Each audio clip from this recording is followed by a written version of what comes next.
आज की हमारी जो दवाई है नेट्रम सल्फ है।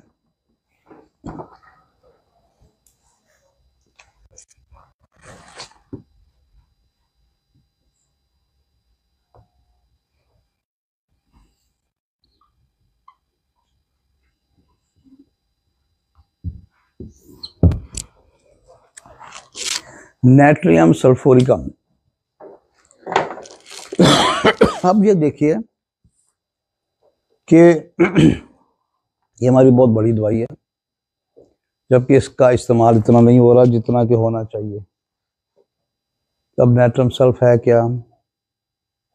ये ऐसा नमक है, जैसे आप देखें कि बायोकेमिक के सारे साल्ट हैं जो हमारे जिस्म में मौजूद हैं, इससे ज़्यादा साल्ट हैं वो भी मौजूद हैं।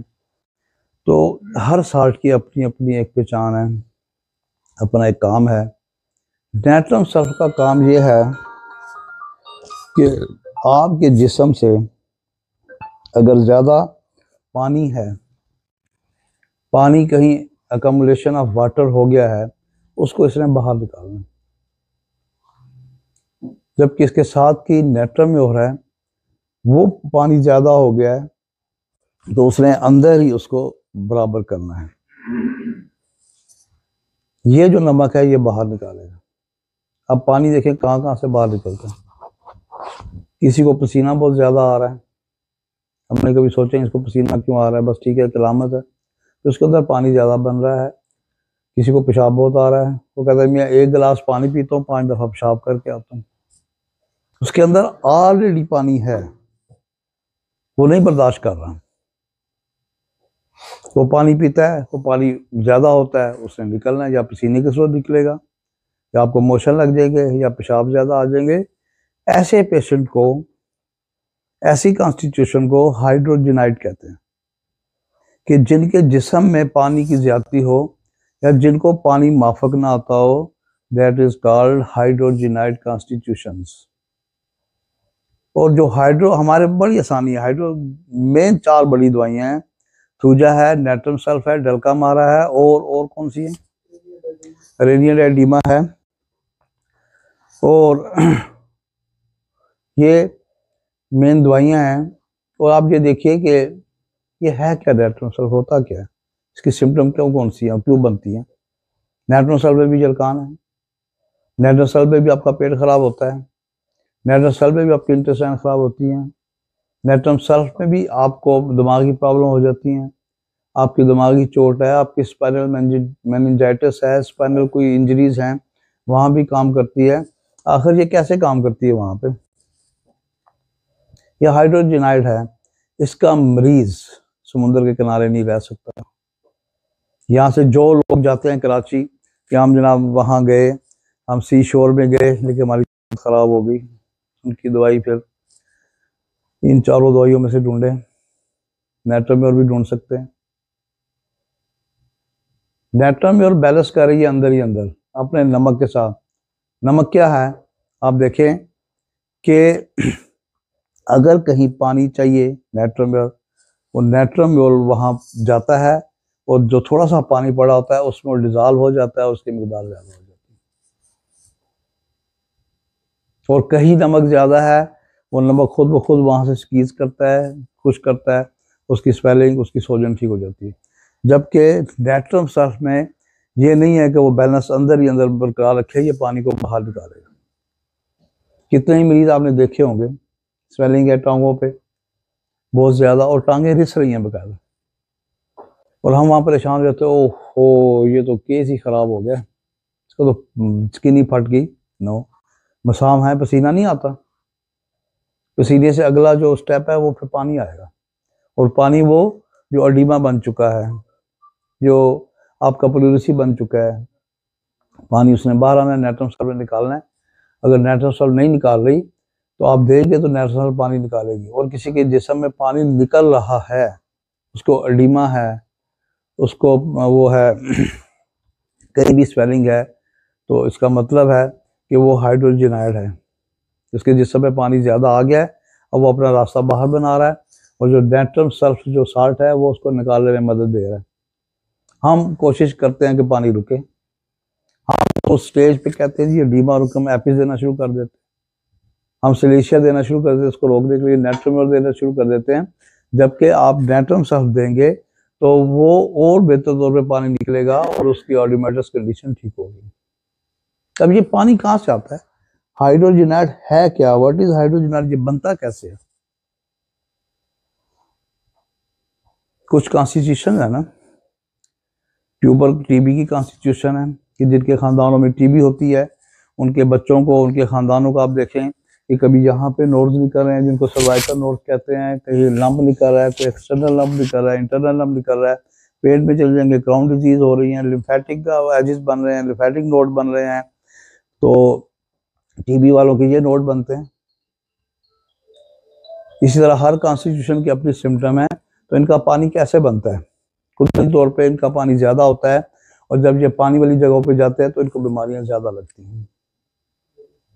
बेसमेंट में जाएंगे, बेसमेंट में उमन ह्यूमिडिटी ज्यादा होती है तो ये वहां पे अनईजी हो जाएंगे। और जो हाइड्रोजनाइड नहीं है वो बेसमेंट में खुश होता है, बड़े आराम से गर्मियां गुजारता है कि यहाँ ठंडा है। और डैम्पनेस है, अगर कहीं पे वो दीवारों पे सीपीज आई हुई है जिसको डैम्पनेस कहते हैं, उसमें नाइट्रम सल्फ के मरीजों को तंगी होती है। लेकिन ऐसे मरीजों को जब आप डलका मारा देते हैं, आप नाइट्रम सल्फ देते हैं, थूजा देते हैं, रेनियडाइडीमा देते हैं, तो उनकी ये बीमारी ठीक होना शुरू होती है। वो पानी को एडजस्ट करना शुरू कर देते हैं, फिर उनको सराउंडिंग का पानी तंग नहीं करता। अब आजकल का जो है ये नज़ला जुकाम, ये भी नाइट्रम सल्फ में आता है।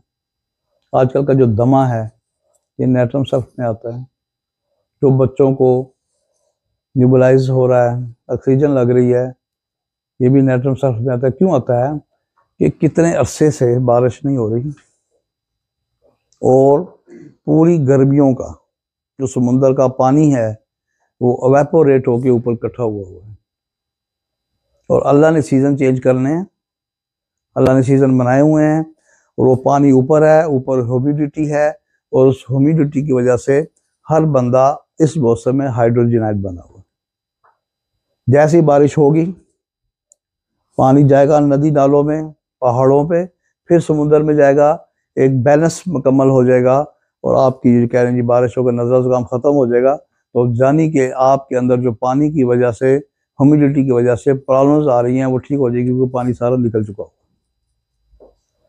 और ये वही पानी है जो समुद्र से ऊपर गया है और ऊपर अभी स्टे किया हुआ है इसने और अब नीचे नहीं आ रहा। जब अल्लाह ताला ऐसा सीज़न बनाएगा, ऐसा टेम्परेचर बनाएगा तो बारिशें शुरू होंगी। आप देखिए जैसे ही बारिशें शुरू होती हैं ये नज़ला जुकाम, खांसी, दमा, न्यूबलाइज ख़त्म हो जाता है। तो ये मैक्सिमम वही लोग हैं जो हाइड्रोजनाइड है जिनको पानी तंग करता है वो पकड़े जा रहे हैं।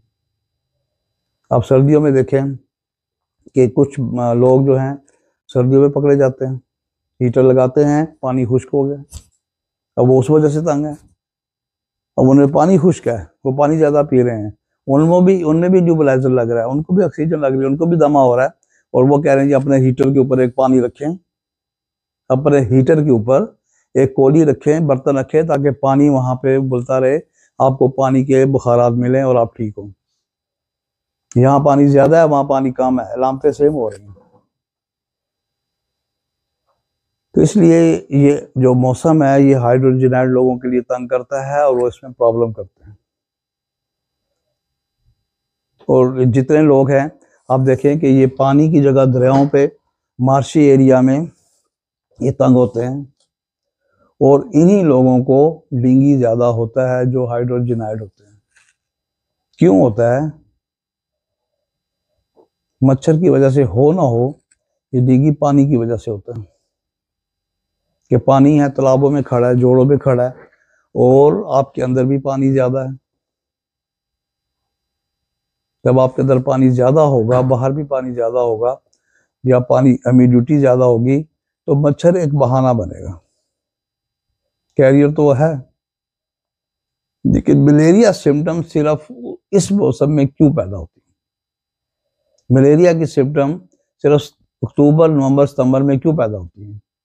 डेंगू के वार्ड सितंबर, अक्टूबर, नवंबर में क्यों करते हैं? मई जून में क्यों करते हैं? वहाँ ह्यूमिडिटी नहीं होती। जहाँ ह्यूमिडिटी होगी, डैम्पनेस होगा, पानी इकट्ठा होगा, हमारे इर्द गिर्द पानी रहेगा तो हाइड्रोजनाइड के लोग ज़्यादा डेंगू का शिकार होंगे, उनके प्लेटलेट फिर गिरेंगे। कि पानी किसी तरह बाहर निकालना है, प्लेटलेट गिरते हैं उनके, तो हम फिर जब दवाई देते हैं, आप देखें उनके प्लेटलेट भी ठीक होते हैं, उनका टेम्परेचर भी ठीक होता है, उनके मलेरिया सिम्टम्स हैं वो ठीक हो जाती हैं। तो मलेरिया कहाँ होता है आपको पता है, ज़्यादातर बरसात में होता है। आज मलेरिया डेंगू क्या हुआ है कि बारिश नहीं हो रही, लेकिन फिर भी हवा में इतनी ह्यूमिडिटी है कि जो हाइड्रोजनाइड लोग हैं वो उस फीवर में पकड़े जा रहे हैं, या बारिश में पकड़े जाएंगे जब बरसात होगी। तो आप देखें कि बरसात जैसे ही एंड होती है, डेंगू का काम शुरू हो जाता है, वार्ड बनने शुरू हो जाते हैं, लोग बीमार होने शुरू हो जाते हैं। वो सारे पेशेंट हाइड्रोजनाइड के होते हैं। अगर आप सब पेशेंट को प्रोफाइलैक्टिकली आप दे दें, उनको थूजा दे दें, उनको डलका मारा दे दें, नेट्रम सल्फ दे दें, तो इन सब बीमारियों से बच सकते हैं। एरिनिया रेडिमा कितनी बड़ी मेडिसिन है, साफ लिखा हुआ है कि जो लोग पानी के नजदीक रहते हैं, जो लोग जोहर तालाबों के नजदीक रहते हैं, ये उनकी दवाई। जो दरिया रावी के नजदीक आबादी है, उनको कोई प्रॉब्लम होती है, वो हाइड्रोजनाइड है, उनके लिए ये मेडिसिन काम करती है। तो नेट्रम सल्फ हमारी हाइड्रोजनाइड की हेड रेमेडी है, और हाइड्रोजनाइड ज्यादातर साइकोटिक पेशेंट होते हैं, उनकी इलामतें, उनका मियाज़ होगा वो साइकोटिक होगा। अब आप ये देखिए कि इसके अगर माइंड पे जाएं, बड़ा सख्त गुस्सा होता है इसमें, बड़ा सख्त जोशीला होता है, और इमरान खान भी होता है शायद। कहता है जो मैंने कह दिया वो होना चाहिए, चाहे वो गलत हो रहा है, चाहे जिसका रिजल्ट गलत मिले या अच्छा मिले। उसने उसको जो डिसाइड कर दिया और वो डिसाइड हो गया, और इसको क्या कहते हैं, must exercise restaurant, must exercise restaurant. तो जो उसने कह दिया वो करना है, तो उसको एक्सरसाइज बना लेनी है। और उसने कहा कि आज के बाद चाय नहीं पीनी, तो चाय नहीं पीनी। हाँ आज के बाद चाय नहीं पीनी तो नहीं पीनी, आज के बाद सिगरेट नहीं पीनी तो नहीं पीनी। कितने लोग हैं आज कहते हैं सिगरेट नहीं पीनी, कल फिर शुरू की होती है। वो नेट्रम सल्फ नहीं है, वो मस्ट एक्सरसाइज रेस्ट्रेंट नहीं है। इसे लाजमी अपने ऊपर पाबंदी लगानी है, चाहे वो अच्छी पाबंदी हो चाहे वो बुरी पाबंदी हो, इस आदमी ने अपने ऊपर पाबंदी लगानी है। तो दूसरे लम्हों में कहीं जाना है, उसने घर से निकले हैं, लड़ाई हो गई, वो कहते मैंने जाना ही नहीं होगा। ससुराल जा रहे हैं, कोई बात हो गई, मैंने जाना ही नहीं जी, सवाल ही नहीं पैदा होता मैं जाऊं। साल हो गया, 2 साल हो गए, 3 साल हो गए, ससुराल नहीं गए, 4-5 लोग हंस रहे हैं शायद कोई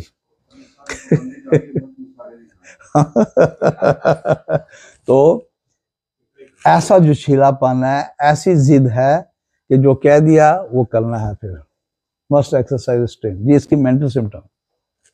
अगर ये कहीं मिलेगी तो फिर आगे मर्ज जो भी हो ये दवाई काम करेगी। अब इसमें देखें कि कितनी बड़ी दवाई है, आपको पता है ये हेड इंजरी की, और कितने केस ठीक हुए हैं, 20 केस ठीक हुए हैं। आया सर दर्द नहीं जा रहा, मरीज आया चक्कर नहीं जा रहे, मरीज आया टेनाइटिस है, दिमाग में आवाजें आ रही हैं, मरीज आया जी आंखों के आगे अंधेरा आता है, आप जलसीमियम दे रहे हैं, आप बेलाडोना दे रहे हैं, आप नेट्रम दे रहे हैं, आप एपिस दे रहे हैं। इसमें स्पाइनल मेनिंजाइटिस के केस भी ठीक होते हैं। स्पाइनल मेनिंजाइटिस क्या है, अब दिमाग में वरम हो गया, आपके दिमाग में वरम हो गया, गर्दन तोड़ बुखार हो गया, उसके असरात रह रहे हैं सारे, वो नहीं जा रहे।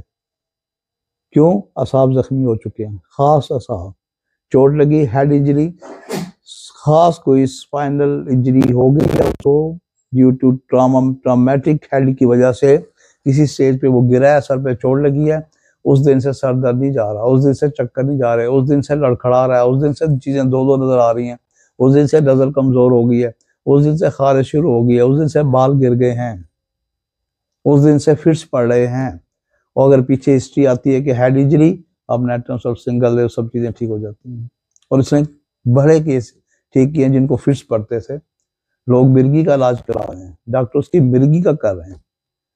हमारे पास है, हम भी मिर्गी का लगे हुए, लेकिन जब हिस्ट्री ली नहीं ठीक हो रहा, और जी गिरा था, सर पे चोट लगी थी, ये चंद सेकंड के लिए बेहोश हुआ था, चंद दिन के लिए हुआ था, इसकी यादाश्त चली गई थी या नहीं गई थी, लेकिन गिरा था, वहां पे भी ये काम करती है और बड़ा अच्छा आइडियल काम करती है।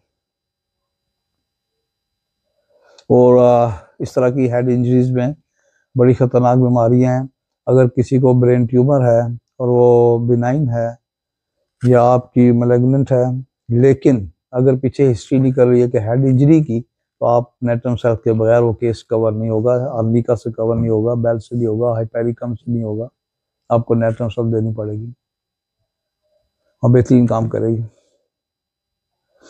और 20 काम किया है मेरे क्लिनिक पे हेड इंजरी के आफ्टर इफेक्ट्स में, 20 काम किया। तो बच्चे हैं, छोटे हैं, बेड से गिर जाते हैं, ठीक है, हफ्ते बाद उनको झटके लगना शुरू हो गए। माँ भूली हुई ये गिरा था, बाप भूला हुआ ये गिरा था, डॉक्टर के पास चले गए, उन्होंने एपिलेप्सी की दवाइयां देनी शुरू कर दी। कह दिया जिसको 102 बुखार कभी ना हो, 103 बुखार कभी ना हो, वो जेरिन की चीजें जेन भी डाल दी, वो भी डरे हुए हैं। क्योंकि जब आप हिस्ट्री लें, अगर वो गिरा है, चाहे कारपेट पे गिरा है, तब भी उसकी दवाई नेट्रम सेल्फ है। यहां तक है कि हमारे दिमाग के कुछ ऐसे हिस्से हैं कि अगर एक, जैसे कील होता है छोटा सा, एक झाड़ू का तीला होता है, वो भी लगे तो बंदे की डेथ हो सकती है, ऐसे मुकाम है। तो इसलिए जरूरी नहीं कि सिम्टम फौरी तौर पे शुरू हो, after effects of head injury. अब हेड इंजरी में ये नहीं है कि वो बेहोश हो, वो जख्मी हो, उसको टांके लगे, अगर धमक लगती है, उसका दिमाग हिलता है, उसके स्पाइन अपनी जगह से हिलते हैं, तो वहाँ एक स्वेलिंग होती है और पेशेंट पहले हाइड्रोजनेट का है, पहले पानी है, वहाँ जगह नहीं बनती, वो कंजेशन हो जाती है, उस कंजेशन में उसको कानों में से आवाज भी आ सकती है, चक्कर भी आ सकते हैं, डबल डबल नजर भी आ सकता है, कुछ भी हो सकता है। फिर उसकी दवाई अगर हेड इंजरी है तो डॉक्टर सर बड़ी अच्छी दवाई देती है। अगर हेड इंजरी केस पे नहीं गया तो फिर भी 10 साल पहले बच्चा फिर भी अमूमन प्यार अमूमन पुरानी होती है, पुरानी सीएम में। लेकिन ये सिर्फ हेड इंजरी के लिए, ये ना कि बाजू टूटा और 10 साल पहले आपका जो नेट्रम सेल देते वहां काम नहीं करेगी, ये काम करेगी आपके मेनिंजाइटिस पे जाके। आपके जो दिमागी है मेनिंजीज, जो झिल्लियां हैं दिमागी जिनके अंदर पानी होता है, वो हाइड्रोजनाइड होती हैं, उनको किसी वजह से स्ट्रेस हुआ है, धक्का लगा है, धमाका हुआ है, स्ट्रेस हुआ है, दबाव पड़ा है, तो वो हाइड्रोजनाइड पहले थी और फिर थोड़ा सा और फैल गई हैं और उस वजह से प्रॉब्लम हो रही है। कितने बच्चे ये सारे इतने बड़े होते हैं जो पैदा होते हैं, आपने देखे होंगे, बड़ा तरस आता है देख के। आपको तरस नहीं आएगा, आपने वो बच्चे देखे नहीं होंगे, अगर देखे हैं तब भी तरस नहीं आएगा। अगर आपने तरस लेना है, बच्चे यकीनन आपके पास आते होंगे जिनको हाइड्रोकेफालस कहते हैं, जिनके बड़े बड़े सर होते हैं, उनको शंट पड़े होते हैं, हाइड्रोजनाइड बच्चे होते हैं, पानी बाहर नहीं निकल रहा, पानी बाहर निकलना चाह रहा है, वो निकलता कभी आपके गले से, कभी नाक से, आप हाइड्रोहेलेक्स देते हैं, पानी शुरू हो जाता है, उसका सर रुक जाता है। सर्जन क्या करते हैं, फौरी तौर पे शंट डालते हैं। शंट का मतलब है कि वो एक पाइप डाल देते हैं अंदर, वो पानी अंदर आपके मैदे में आ रहा है दिमाग से। शंट न डालें वो बच्चा ठीक नहीं रहता, पानी किसी तरीके से उसका, वो सारे बच्चे नेट्रम सेल्फ के होते हैं, शंट डालना पड़ता है। तो सारा जो गेम है हाइड्रोजनाइड का है, नेट्रम सेल्फ के साथ, थूजा के साथ, दलका मारा के साथ, वो भी काम करती है। तो जहां देखे कि पानी की एक्सेस है, अकोमोडेशन ऑफ वाटर है, वहां नेट्रम सेल्फ काम करेगी और बड़ा अच्छा काम करती है। तो ऐसे बच्चों में फिर शंट डाल दिया जाता है। और मैं कह रहा था आपको उन बच्चों पे तरस तब आएगा जब उन बच्चों को आप गोद में उठाएंगे। जब मैंने ऐसे बच्चे को गोद में उठा के देखा, मेरे ये बाजू उसके वजन का, सर का वजन नहीं सहार सका मेरा बाजू, इतना 5-10 किलो का उसका सर था, इतना बड़ा सर था, देखने में नहीं लग रहा था, आम बच्चा छोटा सा, उठा लिया, जब उठाया तो पता चला कि कोई चीज बाजू पे आ गई। दैट इज हाइड्रोकेफेलस, कि पानी की कंजेशन है, पानी भरा हुआ है। जैसे आप देखिए हैरान होते हैं, इतना सा फेफड़ा है ना, ठीक है, और प्लूरेसी होती है, पानी निकालते कहते 3 लीटर पानी निकला है। 3 लीटर जनाब आप घी लाते हैं 3 लीटर का, इतना लंग्स में से निकल रहा है, कहाँ से निकल रहा है? कौन सी मेम्ब्रेन्स हैं, कौन से खुलियां हैं, कौन सी जनाब उसकी मेम्ब्रेन्स हैं, सीरस मेम्ब्रेन्स हैं, अंदर कैपिलरीज हैं कि उस इतना पानी इकट्ठा हो गया। इतना सा पेट है, इतना सा पेट है, एसाइटिस हो गई, वो जी 6 लीटर पानी निकला है। वो 6 लीटर मेरे भाई, इतना बड़ा डब्बा होता है घी का, ऑयल का, वो निकला है, कहाँ से निकला है? अकल दंग रहती है। That is hydrogenoid. पानी दब रहा है, पानी उनके सेबेशियस सेल्स में, उनकी सीरस मेम्ब्रेन में, उनके टिश्यूज में जमा हो रहा है, जमा हो रहा है, जमा हो रहा है, जमा हो रहा है, और उनको इजी काम नहीं करना दे रहा। उसको सांस नहीं आ रहा, वो आगे नहीं झुक रहा, वो पीछे नहीं झुक रहा, उसे चलना नहीं जा रहा, उसको एसाइटिस हो गया, पेट फूल गया। जैसे ही उसको टैपिंग करते हैं 6 लीटर पानी, बंदा हैरान हो जाता है। कैलकुलेट तो करें 6 लीटर होता कितना है? आपकी टैंकी 6 लीटर की होती है मोटरसाइकिल की, तो जरा सोचें कि हाइड्रोजनाइड कहाँ कहाँ काम करता है। अच्छा जी, तो ये क्या prescription बनती जी है? ऐसे बच्चों के लिए क्या इसके अलावा नेटवर्क के अलावा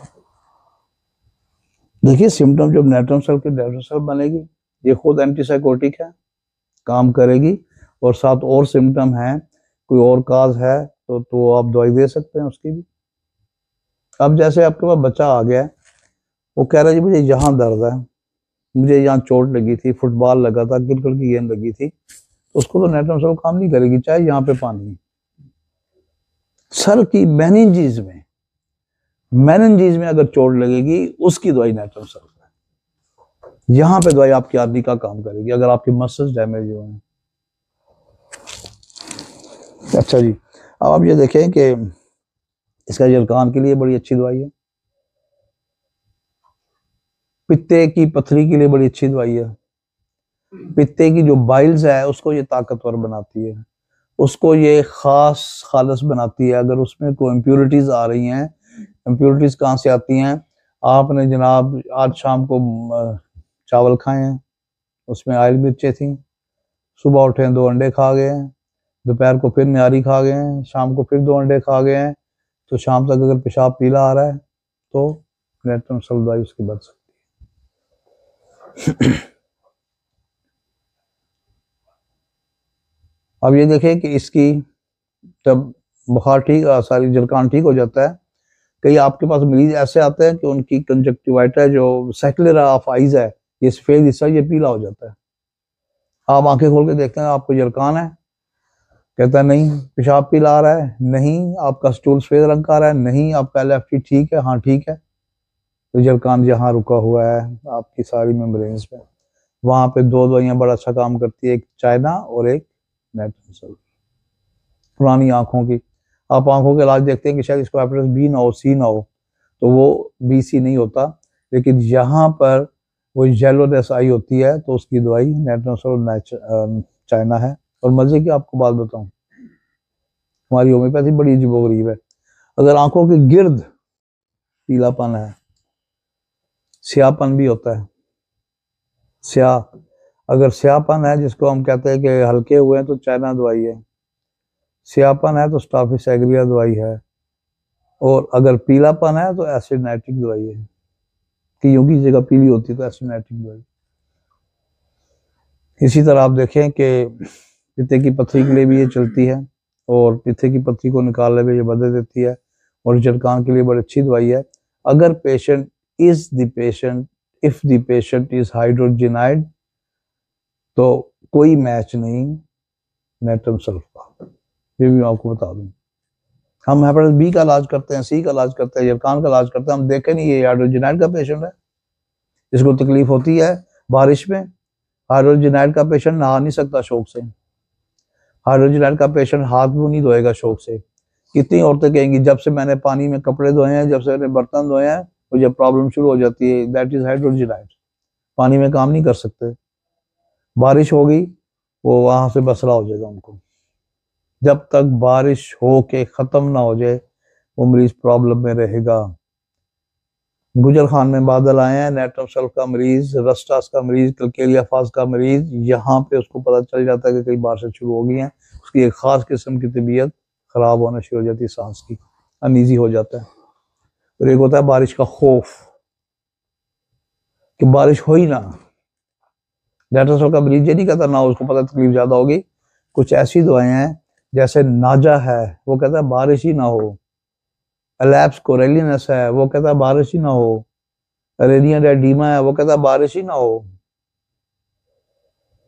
लेकिन गुजर खान में बारिश है, नेट्रोसल का मरीज, रस्टास का मरीज, कलकेरिया फास का मरीज को यहाँ पता चल गया है कि बारिश कहीं शुरू हो चुकी है। वो महकमा मौसमियात में अगर डायरेक्टर बन जाए तो वो बहुत कुछ बता सकता है कि नमी कितनी है, ह्यूमिडिटी किस तरफ ज्यादा है, बारिश आने वाली है कंडीशन में, वो वहाँ भी कामयाब साबित हो सकता है।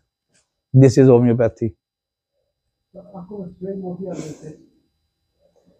यार मैं नेट्रोसल की बातें कर रहा हूँ, आप सारे इसकी याददाश्तें उड़ा देंगे। बड़ी मुश्किल से इकट्ठी करता हूँ।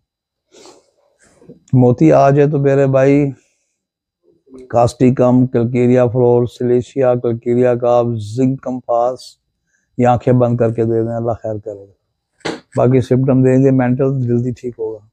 ठीक है अच्छा जी, तो तिलकान के लिए इसका मरीज, नेट्रोसल का मरीज, हाइड्रोजनेट का मरीज टमाटर नहीं खा सकता, शलजम नहीं खा सकता, जिन सब्जियों में पानी है वो नहीं खा सकेगा, उसको माफक नहीं आती। वो फ्रूट माल्टा नहीं खा सकता जिसमें पानी है। माल्टा खाएगा उसको प्रॉब्लम हो जाएगी, मोशन लग जाएगी, जलन हो जाएगी। सब्जी खाएगा उसको मोशन लग जाएगा। और इसके मोशन आप देखें सब्जी से ज्यादा होते हैं, इसके मोशन में पड़ पड़ की आवाज बहुत होती है। फ्लैटरिंग डायरिया कि हवा के साथ हवा भी बनती है। और मॉर्निंग लूज डायरिया है, इसको सुबह उठते ही आता है, पूरे रात को पेट में बनी हुआ है, हवा शवा बनी हुई है, और सुबह आंख डायरिया खुलाता है। एलोज का मरीज सुबह करता है तो सुबह उसकी आंख एलोज खुलाती है। पोल्डोफाइलम का मरीज सुबह उठ के भागता है तो उसकी आंख पोल्डोफाइलम खुलाती है कि उसको मोशन आया होता है। हमारी देखें मॉर्निंग डायरिया की दवाई और हैं और ये बड़ा अच्छा काम करती है। क्रॉनिक पेशेंट जो हैं डायरिया के नेट्रोसल देने से वो ठीक हो जाते हैं अक्सर। और दूसरी तरफ इसकी कब्ज भी है,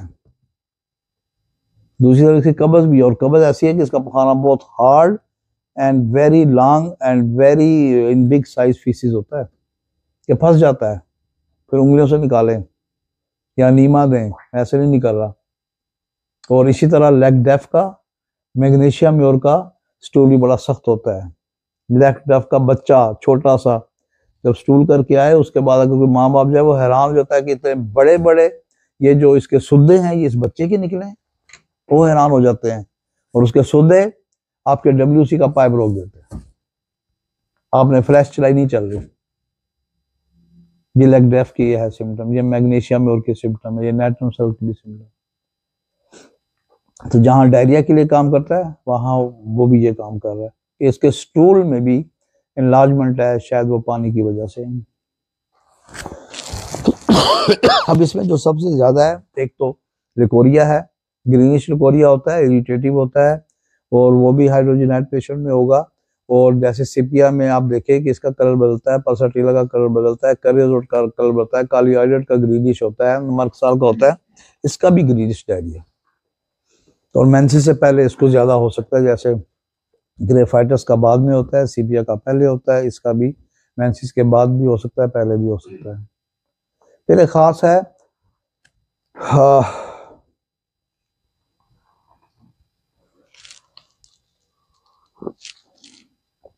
फ्लैगमेशिया अल्बाडोलेंस। फ्लैगमेशिया अल्बाडोलेंस, इसको मिल्क लेग भी कहते हैं। अब ये क्या है पता होगा आपको, जैसे किसी औरत ने बच्चा जाना, किसी एक टांग इतनी मोटी होगी, पानी इकट्ठा हो। अब अगर आपको हाइड्रोजनेट का नहीं पता, नेट्रोसल का नहीं पता, नेट्रोमर का नहीं पता, आपके जहन में भी नहीं आएगा ये पानी की कारस्तानी सारी होगी। वहां पे इसकी दवाई दें। और अगर टांग नीली हो रही है, बोथराप्स है, आर्निका है, हेमामेलिस है, लेक्सिस है। और अगर प्लेन हो रही है तो नेट्रम सल्फ है। और ये बाज का ऐसा होता है इसको मिल्क भी कहते हैं, मिल्क लैग भी कहते हैं, फ्लैग्नेशिया अल्बाडोलेंस भी कहते हैं, कि इसकी कई साल टांग वापस अपनी जगह पे नहीं आती।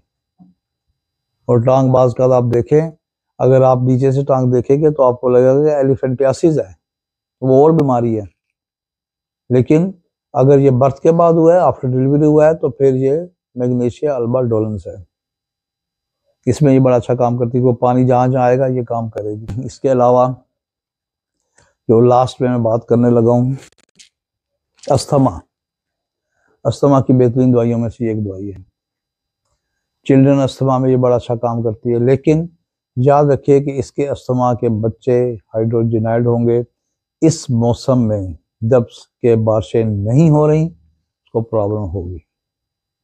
और वो बच्चे जिनके घर में डैम्पनेस है, सीपीज है, उनके बेसमेंट में, उनकी दीवारों पे रंगो रोगन उखड़ा रहता है, दीवारें नम रहती हैं, गीली रहती हैं, उनके घरों में पौधे ज्यादा हैं, क्यारियां ज्यादा हैं, घास ज्यादा है, पानी बहुत दिया जाता है, तो उनके घरों में ऐसे बच्चों को या बड़ों को दमा होगा तो नेट्रम सबसे पहले कंसिडर करेंगे आप, कि जहाँ पानी की जाती है बाहर, इस मरीज के अंदर भी पानी की जाती है। इस मरीज के अंदर ऑलरेडी फेफड़ों पे पानी है ज्यादा, तो जब पानी और ज्यादा होगा तो उसको सांस की तकलीफ होगी।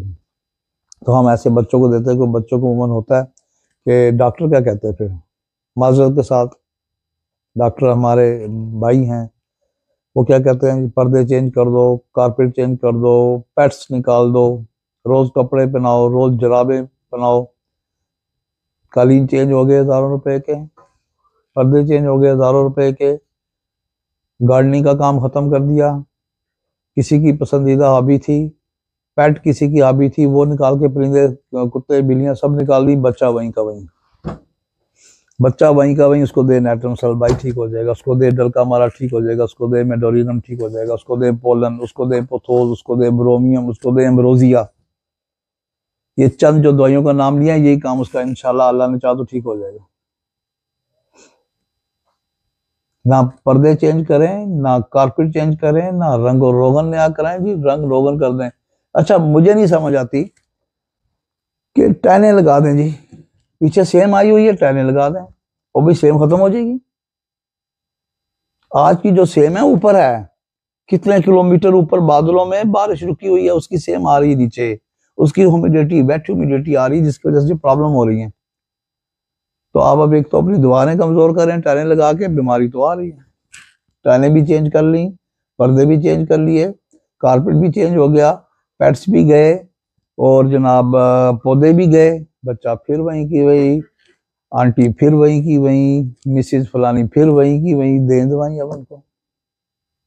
तो ये होम्योपैथिक है, अब रूट पे जाके देखें, हाइड्रोजनाइड दें, दवाई दें, ठीक हो जाता है। और हमारी दवाइयाँ सांस के लिए बड़ी मशहूर हैं।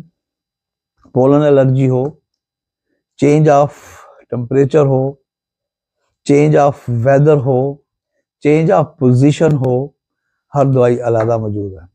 वेट टू ड्राई मौसम चेंज हो रहा है, नेट्रम सल्फा है। ड्राई टू वेट हो रहा है, बायोनिया है। नॉर्मल मोशन हो रहा है, सनशाइन की तरफ जा रहे हैं, मर्कसाल है। सर्दियों की तरफ जा रहे हैं, आर्सेनिक एल्बम है। होम्योपैथी कहाँ कहाँ ढूंढेंगे? आपने पढ़ा होगा कि होम्योपैथी का वजूद एक कायनात में एक वजूद है इसका, हर चीज में होम्योपैथी झलकती है, हर चीज में होम्योपैथी झलकती है। सिर्फ इसको समझने की बात है, इसको अपने सबकॉन्शियस में लाएं, होम्योपैथ बने, फिर इसकी स्टडी करें, और फिर इसके आप देखें कि अल्लाह ताला ने कि होम्योपैथी को किस तरह और कैसे बनाया है। दवाई इसकी नजर कोई नहीं आ रही, शीशियां सब एक जैसी हैं, मेडिसिन अंदर क्या है, लिक्विड है, हजारों दवाइयां लेकिन काम कर रही हैं। कहाँ से कर रही है, कहाँ से कर रही है? अंदर कोई चीज तो है जो काम कर रही है।